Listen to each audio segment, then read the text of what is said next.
course, with recognizing and acknowledging that we are on the Point Grey campus, which is also situated on the traditional ancestral and unceded territory of the Musqueam people. I want to introduce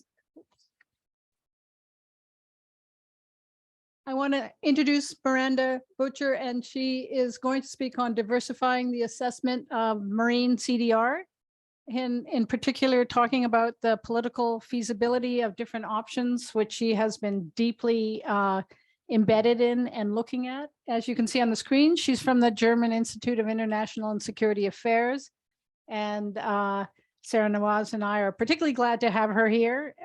She's also a member of the Copernicus Institute of Sustainable Development in Utrecht University. And I would say that she's also been working on marine CDR for a lot longer than I am. So I'm also really interested in what she has to tell us, and in particular about the European context and the methods of public participation that are coming to play there that she also looks at. Thanks, Tui. So let's see if we can at least get this working. All right. If people online have difficulties hearing me, please just write in the chat and we can try and deal with it that way. So thanks very much for the introduction, Tui, and also apologies from my side for the slight delay in getting started. Technical issues are always a problem, even after years of COVID helping us to become more technically competent. So I'm really happy to be here today. As has already been said, I'm going to talk to you about how we're working on bringing wider dimensions into the assessment of marine carbon dioxide removals feasibility in the German context.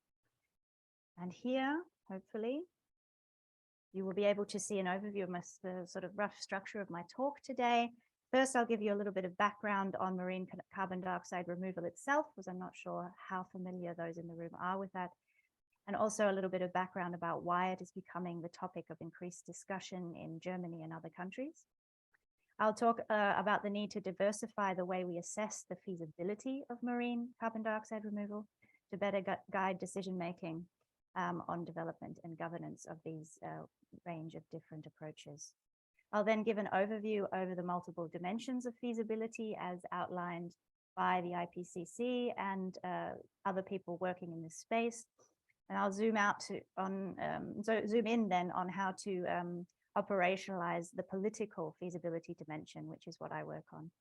Then I will give a little bit of an overview over CDR, carbon dioxide removal, in the context of current German climate policy, before I present some results of an actor mapping process we are currently undertaking to help assess the political feasibility of marine carbon dioxide removal in the German context. And for those who may have faded away while listening to me drone on, I will recap with some takeaways. So as background, since net zero greenhouse gas emissions targets have become a keystone of climate policy in many countries around the world, including Germany, there has been increasing debate about the need to actively remove carbon dioxide from the atmosphere, in addition to dramatically reducing emissions. So this concept of net zero implies that there is some removal happening. And as this has been institutionalized in many countries' climate policies, de facto, they have bought themselves into the idea of carbon dioxide removal. It's not always obvious to the people signing these policies into law, but this is the case. And this is the case in Germany. And the ocean, as I'm sure a lot of you know, plays a key role in regulating the global climate by absorbing a large proportion of anthropogenic carbon dioxide emissions currently. It does this on its own. And as the technical and political challenges of land-based carbon dioxide removal approaches, in particular, one that was really hyped for a long time, bioenergy with carbon capture and storage, they were included in many climate scenarios, but the technical, political, environmental, land use issues connected to these types of terrestrial carbon dioxide removal are becoming quite apparent. And so the oceans, because they're empty and there's lots of space, may seem to be becoming the new blue frontier for carbon drawdown strategies and hope. So here is a brief overview of some of the proposals being investigated in Germany for enhancing the carbon drawdown and storage potential of the ocean. So I am not an expert on the technical and environmental issues related to all of these approaches, but I'm just going to run through the basic concepts behind them briefly. So ocean alkalinization is adding carbonate-containing minerals like lime or olivine to the ocean, which then react with CO2 and water to form bicarbonate and carbonate ions, thus enhancing the carbon storage capacity of the seawater. Artificial upwelling, enhancing the upward transportation of nutrient-rich waters using pipes or wave pumps, which has a fertilizing effect and can make the surface waters of the ocean more productive. And so there's the stimulated growth of phytoplankton, more CO2 can be fixed in their biomass, and this, of course, then is theorized to increase the carbon uptake of the upper ocean. Then we have blue carbon enhancement approaches, which involve enhancing biological CO2 drawdown by expanding coastal zone biomass, seagrasses, seaweeds, mangroves, and the like. The expanded cultivation of marine biomass can also be used in bioenergy generation, coupled with carbon capture and subsequent storage in seabed sandstone or basalt formations. You can see these pipes that our graphic designer has drawn in there. Then direct air capture using artificial trees, which you can see sort of an artist's rendition of on the far right there, using chemical reactions to pull carbon dioxide out of the air, coupled with storage in subsea sandstone or basalt formations. So these are some of the ones being investigated in Germany. And as I'm sure some of you know, there is currently a lot of hope in the marine CDR space. Researchers and entrepreneurs around the world are beginning to invest really quite considerable resources into investing a range of marine carbon dioxide removal approaches. And I argue that to ensure that the hope presented by these marine carbon removal approaches does not promote unrealistic hype, there's the need for holistic and realistic assessments of the feasibility of the approaches to using the ocean as an enhanced carbon sink. There are many ways I think that we can, in which the assessment of marine carbon dioxide removal could and should learn from the way land-based CDR, especially bioenergy with carbon capture and storage, was initially assessed. Primarily using integrated assessment modeling to assess the techno-economic feasibility of cost-optimized global mitigation pathways. The prioritization of techno-economic assessment criteria really resulted in over-optimistic hype about the feasibility of carbon dioxide removal, of BECCS in particular. And this can lead to this political promise that we are able to do this, and which can lead to a delay in climate action in the long term. So the hype was driven by an over-optimistic feasibility assessments around the techno-economic dimensions of feasibility, and the neglect of other factors which have since emerged as significantly reducing the overall feasibility of BECCS, including political and societal barriers to implementation. So if we want to avoid repeating the mistakes made in the early over-optimistic assessments of terrestrial CDR, we need to conduct more holistic feasibility assessments of the marine options, which include not only environmental and techno-economic, but also political and societal criteria right from the outset, not as an add-on. And also experience with terrestrial assessments has shown that real-world feasibility of these approaches cannot really be meaningfully explored at the global level.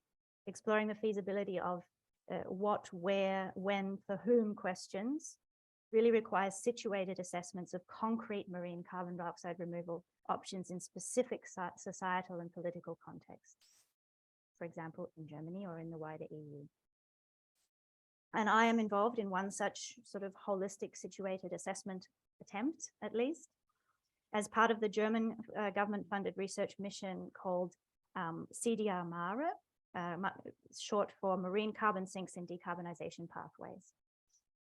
It's a bit irritating that these parts of the screen are hidden, but I hope you can still see. Maybe if I close this.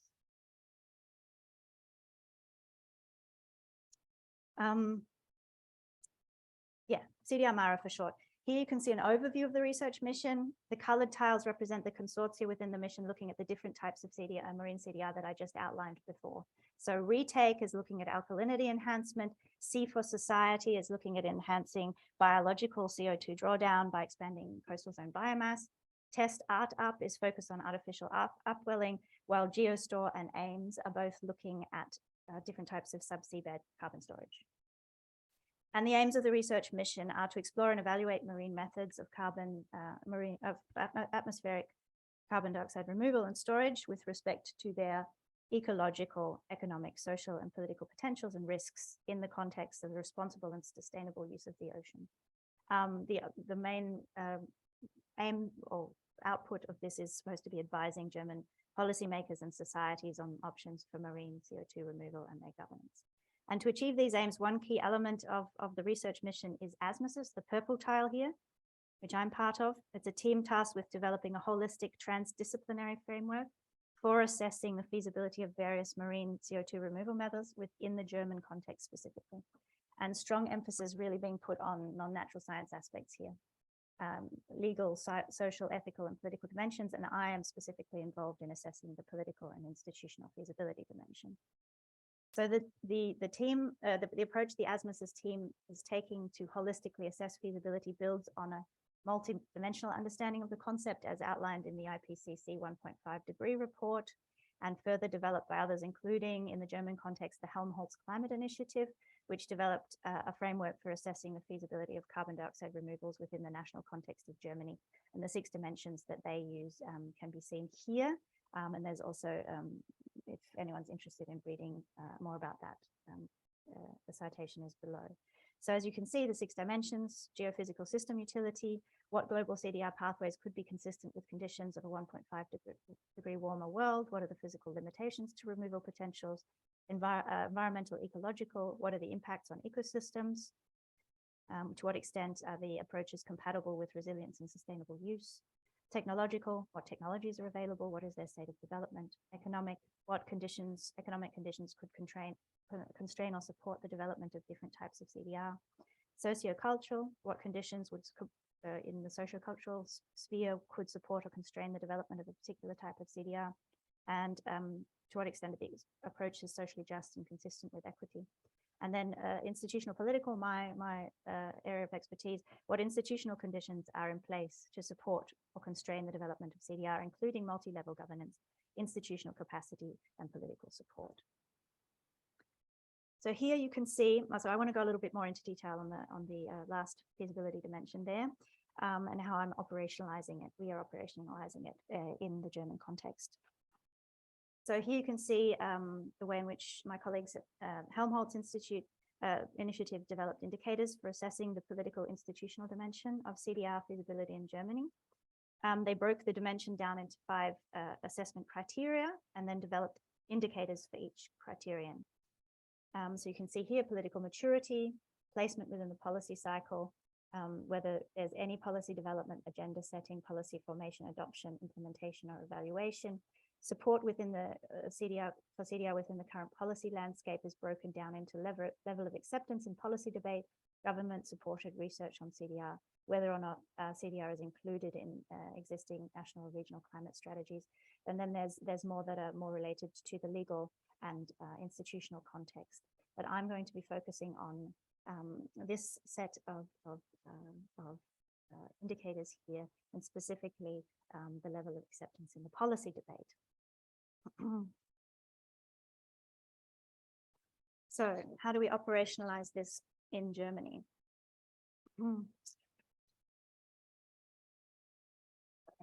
Went too far. All right, so building on this work in Germany, where my colleagues and I are working on conducting a situated assessment of political feasibility or potentially infeasibility of marine carbon dioxide removal approaches in Germany. And in doing so, we're trying to move beyond questions of institutional frameworks to include inherently political criteria. So key political actors and their respective positions on marine CDR. And this is very important at a formative phase of a policy development process, when policies or institutional frameworks may not yet be in place, but the coalitions and conflict cleavages within the political sphere are already beginning to form that may then solidify into these more institutional relationships, institutionalized frameworks. So we're using network analysis, discourse analysis, and qualitative foresight methods to map the marine CDR political feasibility constraints currently at play. And in doing so, we're treating climate policy framework conditions as independent variables, which have the power to shape the feasibility of marine CDR development.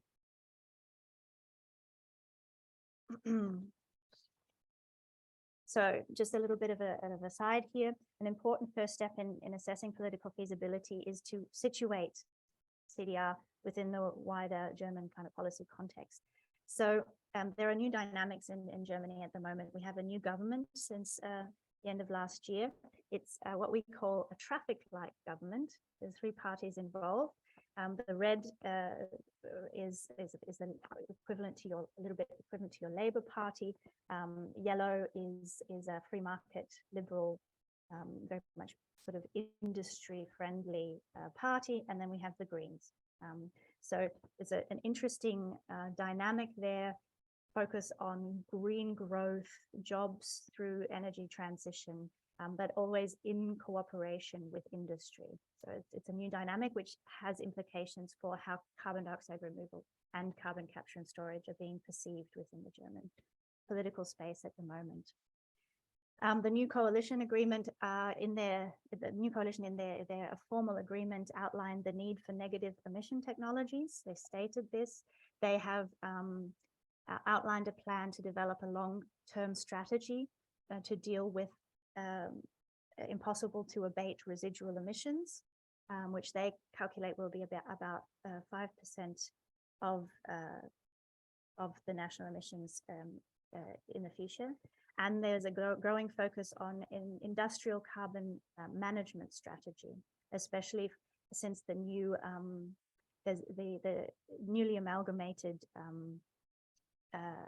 super ministry is the Federal Ministry for Economic Affairs and Climate Action.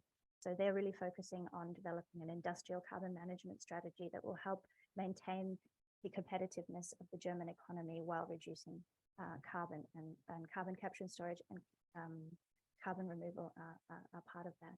But some uncomfortable issues remain in the German space. There's historically been strong societal and civil societal resistance to the idea of CCS in Germany, lots of NIMBYism, and it remains to be clarified how to define, monitor and certify the permanence of carbon removal and storage. Is planting trees really removal and so forth, what counts as permanence? And there is a really emerging political debate about what sort of sectoral emissions should or can or should count as residual or impossible to abate. So how these processes and debates will evolve depends to a large extent on the positions key actors adopt and alliances between them.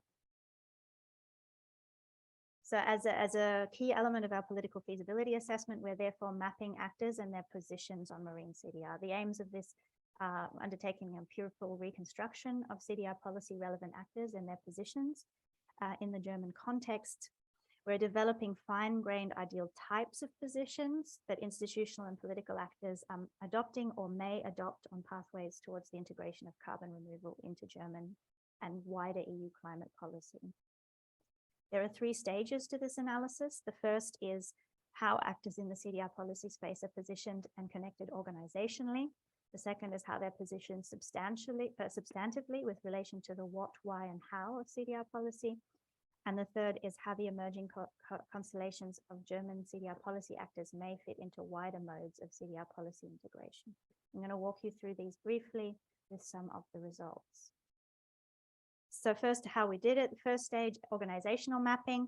We started with keyword searches of politics, which is a database that has all documents from European and German political institutions. We did keyword searches looking for variations in English and German of carbon dioxide removal, carbon capture, and negative emissions in both languages.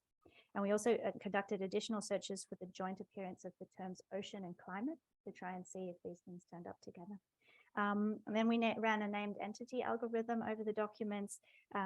This identified all actors mentioned, the frequency with which they were mentioned, and when an organization was detected to be the subject of the sentence, The relevant verb or adverbial modifier was also extracted to give some content. This helped to identify how actors were described in terms of what they do in the policy process, implementing, advising, lobbying, and so forth.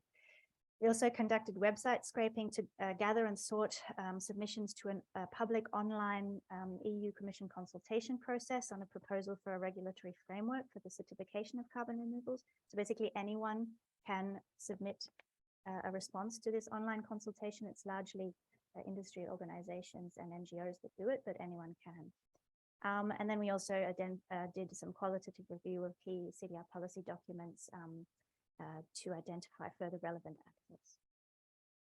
So cross-referencing these materials and based on our knowledge of other similar policy processes, we created a matrix of relevant CDR policy actors, which listed their expected or current roles in the CDR policy process, their relevance for either marine-based CDR, land-based CDR, or both, the political level on which they're located, so whether they were non-state, state, or also we included some of the EU level because of the integrated nature of climate policy in Europe. And then we looked at the type of connections between them, advising, advocating, executing policy for, gatekeeping, and so on.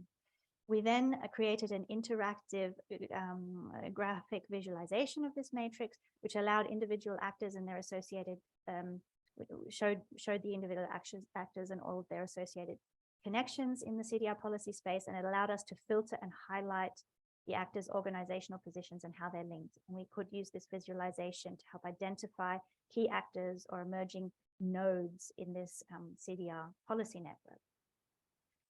The results of the organizational mapping were that this is, of course, a rapidly emerging and changing policy domain. New actors are constantly positioning themselves. Others are changing their former positions. This is a relational process, and what I'm presenting is, of course, just a snapshot. So this would evolve as time goes on. But we did identify at the moment certain actors are currently central nodes in this emergent CDR policy network. The EU Commission on the EU level, then the industry advocacy organization Bellona, the NGO Climate Action Network, or CAN, and the German Federal Ministry for Economic Affairs and Climate Action, as I said, this newly amalgamated federal ministry. And one of the few actors, examples of an actor positioning itself on marine CDR in Germany is the German Marine Research Alliance. It's a large alliance of 23 marine research institutions in Germany. It's affiliated with the northern German states and with the federal government. And it's partially how we also get our funding. They're very, very vocal in this space. Some more results. The most frequent types of links we identified between actors advocating, advising, and agenda setting, linkages which remain relatively underrepresented thus far, funding and implementing policy for, unsurprising given the early stage of the formative stage of this policy space.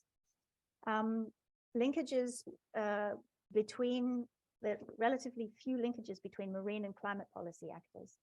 So this could be a problem if we're thinking of integrating marine CDR into climate policy, but the marine policy sphere is not engaging with this. It's something that I think needs to be rectified. And actors are not positioning themselves as much on marine CDR as they are on terrestrial CDR in Germany. Then stage 2, substantive mapping. We used open and axial discourse analytical coding methods to inductively map how key actors are positioning themselves substantively in relation to the what, why, and how of CDR policy.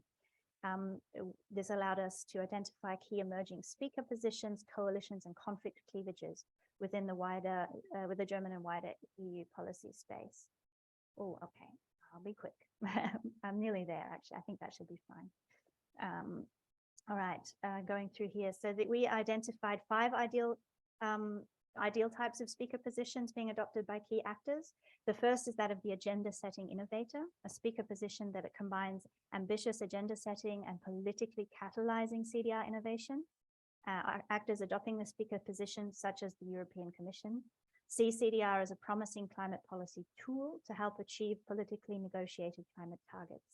Policy instruments that would help facilitate this and thus are being called for by these actors include EU certification standards for CDR, and expanding existing EU policy to include CDR, especially in the LULUCF sector, land use and forestry. The second speaker position is that of the pragmatic integrationist. It's being adopted by the Federal Ministry for Economic Affairs and Climate Action in Germany, the BMWK. And CDR is seen primarily as a way to compensate for residual emissions and close the carbon cycle, thus serving dual political purposes by addressing climate change while still supporting national industrial economy. And policy instruments primarily called for include developing a long-term national strategy for residual emissions and the gradual integration of CDR into existing climate and industrial policy and into the emissions trading system. Then we have the utilitarian solutionist. Industrial advocacy organizations such as Bologna, as I mentioned, adopt this speaker position and use economic cost benefits and win-win framings of the benefits of integrating CDR into German climate policy. So they see CDR as an effective tool to help save the climate change problem by managing carbon while at the same time protecting existing industrial productivity and competitiveness. There is some overlap with the pragmatic integrationist, but the policy instruments they're calling for are slightly different, very much market-based, regulating carbon to only to allow the economic viability of the approaches, monetizing carbon in a way. The fourth is the precautionary gatekeeper, adopted primarily by environmental NGOs, emphasizes protection and precaution as rationales for developing CDR policy, emphasizing the need for the integration of equity and justice into decision-making, and is sort of mirrored in their calls for binding regulation of CDR to ensure it does not negatively affect vulnerable communities and ecosystems. And the last is the responsible information provider. This is really one that scientific actors adopt, basing rationales for CDR policy making on risk management logic that emphasizes if scientific research and assessment shows that a certain marine CDR approach's benefits outweigh its risks, then it should be enabled through policy. So the rationales they use are for creating enabling regulatory conditions for responsible research on CDR. Then finally, the last stage was looking at integration within wider modes of CDR policy integration. And my colleague, Felix Genuit, you can see the paper here at the bottom. He and his colleagues created an analytical framework that developed a typology of CDR policy integration. They did sort of case study comparison and looked at how different ways in which CDR is being integrated into policy around the world. And they conceptualized this typology as moving on a continuum between incremental modification and proactive policy entrepreneurship. So by linking these overarching modes with the identified speaker positions, we were able to explore and anticipate emerging discourse coalitions in the CDR, German CDR debate. And you can see that the speaker positions we identified are really sort of distributed along this continuum. They're not clustered at any one end. So there's quite a lot of heterogeneity here. So results of the stage 2 and 3 analysis, we identified a combination of economic and political speaker positions that may be forming an emerging discourse coalition around the issue of CDR governance in Germany, but there are potential conflict cleavages between the modes of CDR integration supported by actors adopting these different speaker positions. For example, calls for top-down, centrally coordinated, expert and politically led integration of CDR into climate policy might conflict with a more pragmatic, market-led policy integration mode being put forward by industrial advocacy organizations. And both of those modes could also clash with a precautionary and incremental integration mode really being pushed for by environmental NGOs. We identified substantial heterogeneity in the speaker positions, which may pose the risk of a polarized political debate on CDR, or maybe a pluralized debate. So it's unclear if this would be a potential barrier to political feasibility at this stage. So, and we have come to the end before you started waving your hands at me. So some key takeaways. Holistic assessment of marine CDR approaches must address more than technical, economic, and environmental aspects right from the beginning. Political feasibility is key. Political feasibility is only really accessible on a national or even sub-national scale, and so there is a need for situated marine CDR assessment processes, not just global, although they are also important. And mapping how CDR is being addressed in policy debates is a key contribution to studying the current feasibility of CDR within a given political context. And I will leave it there and look forward to the discussion. Thank you.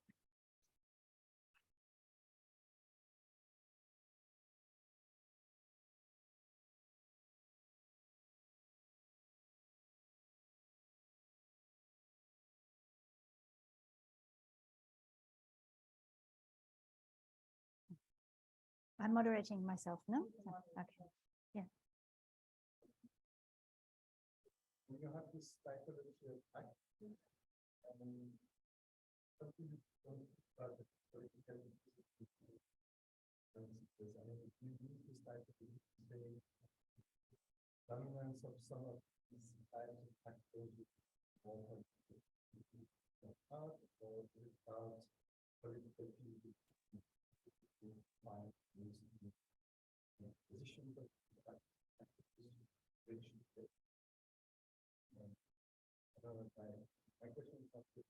That's okay. I have to repeat the question, so I'll see if I can repeat it. So, what does the findings about the patterns of speaker positions or active positions mean for political feasibility? How do we interpret that?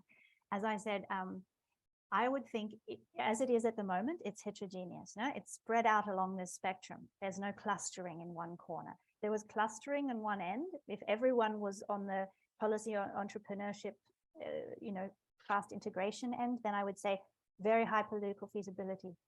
It's not the case at this point, right? It's distributed. If there was a clustering all the way at the other end, there would be very low political feasibility. At the moment, this distribution means there's an open debate, there's a plural debate, there's no clear position of all actors yet. There's no grouping. So I would say, that's why I said heterogeneity, pluralism, yay, good for open debate, or polarization, maybe they're going to start drifting towards the poles. There's going to be two splits. There might be two groups. So it's hard to say at this stage. We'll keep monitoring it and see. I think things are changing rapidly. So it could be that it polarizes and splits, or it could be that the pluralization allows for a very open political debate about this.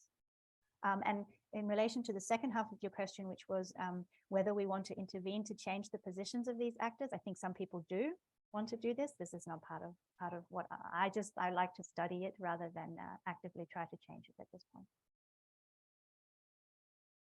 Yeah, I will go from this side to this side. So yeah, you too. No, it was just someone behind you. Yeah.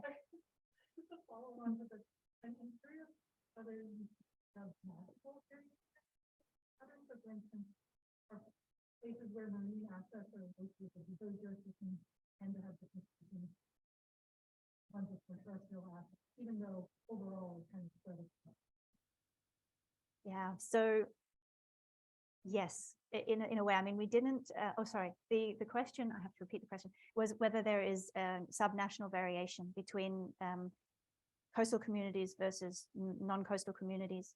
I would say yes, to a certain extent. I mean, we can see that the northern German states, which are the only ones with coastal access, are the ones who are interested in these issues for various reasons. So that's where the research institutes are largely located that are funding this research, because it's where the marine expertise is in the scientific space. There's also more marine-centered NGOs in the northern states of Germany. But interestingly, the states that are the most interested in especially subsea carbon dioxide, subsea carbon storage are landlocked states with really high industrial activity, right? So North Rhine-Westphalia, North Rhine-Westphalia, and historically quite high emitting states who have a high employment rate in industrial processes and who want to potentially use carbon capture and or carbon removal to allow the continuation of their economic activities to become more carbon neutral. Mm-hmm. And then with the orange scale.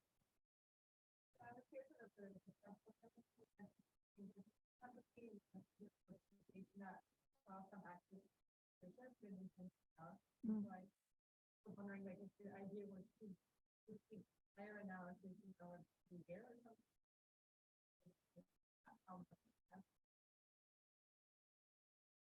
Repeating the question. So how we can trace and capture the dynamics, the constant changing dynamics, and whether we plan to repeat the analysis. Yes, we do.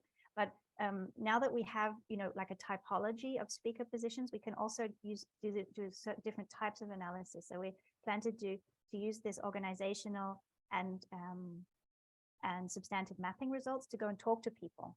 You know? So you can either do that in an interview situation, you show them the map and you're like, where do you see like where you are and where other people are, and is there something missing? So it's sort of building upon the existing analysis and then showing shifts and expansions. So this is the plan. I'm not sure about every year.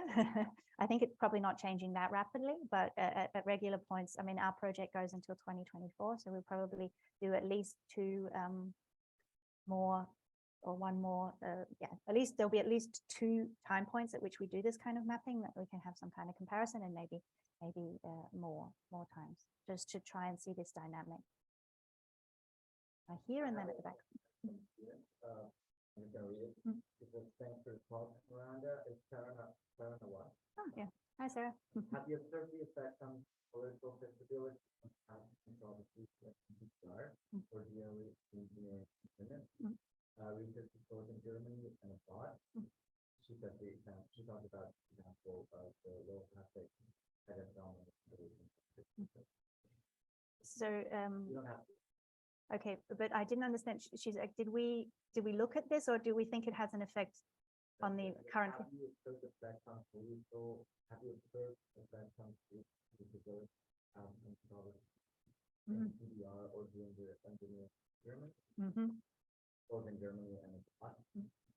Yeah, so I think that there is a historical effect in Germany. The low effects experiment that she was talking about, I'm not sure if people are aware, but it was a joint research ocean iron fertilization experiment between Indian institutions and German institutions in the Southern Ocean to look at how ocean fertilization may increase the carbon drawdown through increasing algal bloom. And there was a big controversy in Germany over that, and it actually made it into the parliament, and there was an investigation into whether this experiment should be allowed to go ahead, because it may or may not have convened the London Convention on London Protocol, which Germany has ratified. So this has a historical effect, at least among those people who were involved at the time. It caused a conflict between the education ministry that funded the research and the environment ministry that saw, you know, danger to the environment. So there was a conflict between the freedom of research norm and the precautionary principle in this case. And so there's still people in the administration who were involved in that process. And of course they remember that, and it was also politically controversial with environmental NGOs in Germany. So this obviously will have an effect on the political feasibility of new proposals, I would say. I haven't questioned people directly about this, but this is my assumption. Then I think we had over here with the purple.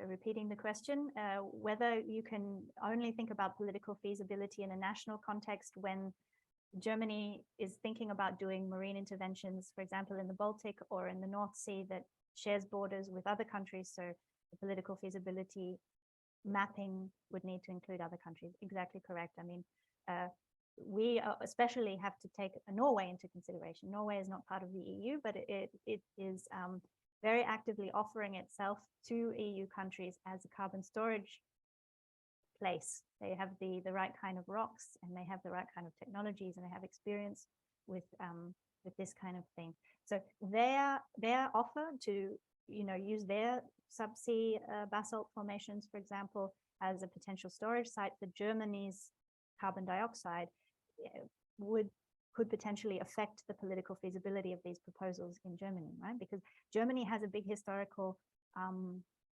NIMBY sort of position on carbon storage in German jurisdictions. So it may be more, and we see that sometimes people in policy making spheres doing this, they're like, oh, we'll export it and we'll store it somewhere else. So that makes it then potentially more politically feasible. So you have to take the positions of external actors into consideration as well.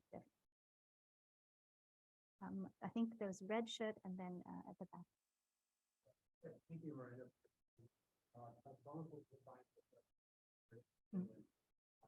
Europe is going to stay on.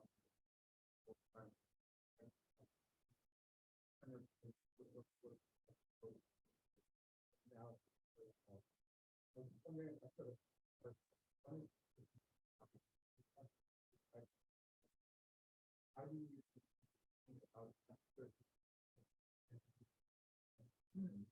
about scenarios that might contain so I think of it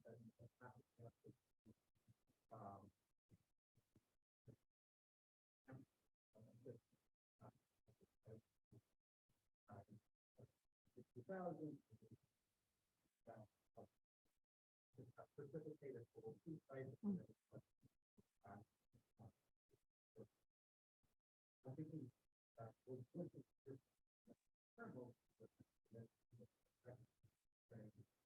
for energy in Europe, I would assume right now for this conversation, somebody will be continuing because right now there's a bit of an energy act.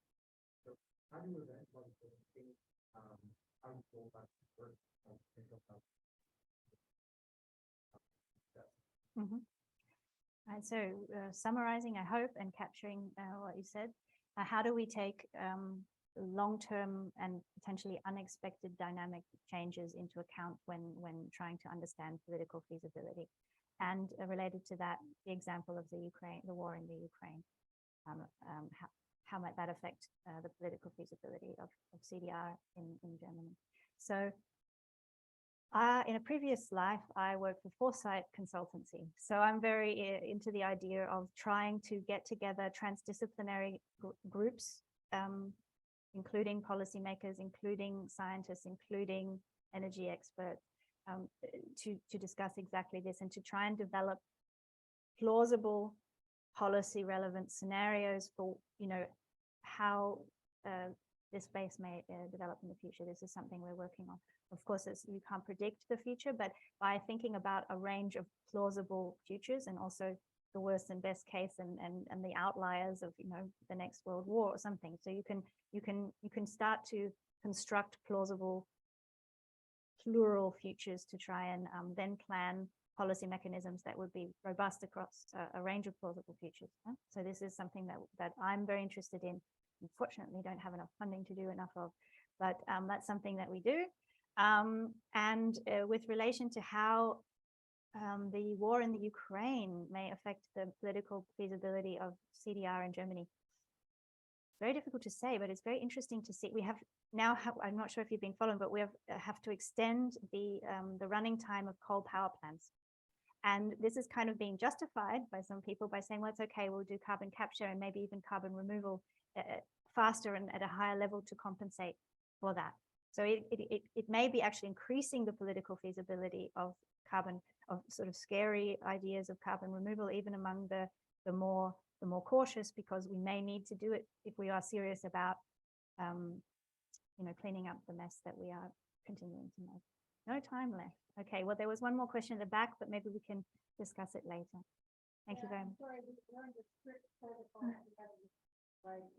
Yeah, no problem at all. Thank you very much, everyone. That was really interesting.